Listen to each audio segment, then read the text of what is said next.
So దీనికి most important thing is మీరు correct person దగ్గర వెళ్ళారనుకోండి, వాళ్ళు మీకు అవసరం లేదనుకోండి, వాళ్ళు they should tell you do not need it అనేది. ఇప్పుడు కొంతమంది I have patients who come for nasolabial fold, కానీ మీరు చూస్తే ఎవరికైనా కొంచెం ఫోల్డ్ అయితే ఉంటది కదా, అది న్యాచురల్ ఫోల్డ్ కదా.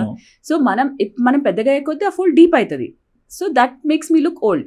కానీ నేను ఫిల్లర్ ఇచ్చి లిఫ్ట్ చేశాను అనుకోండి, కొంచెం ఫోల్డ్ అయితే ఉండాలి. కానీ కొంతమంది ఏంటి, నాకు ఇంకా కావాలి, నాకు ఆ ఫోల్డ్ అస్సలు కనిపించద్దు అంటారు.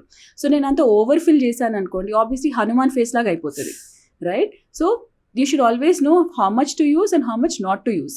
So మనం కరెక్ట్ పర్సన్కి వెళ్తే వాళ్ళు డెఫినెట్లీ గైడ్ చేస్తారు.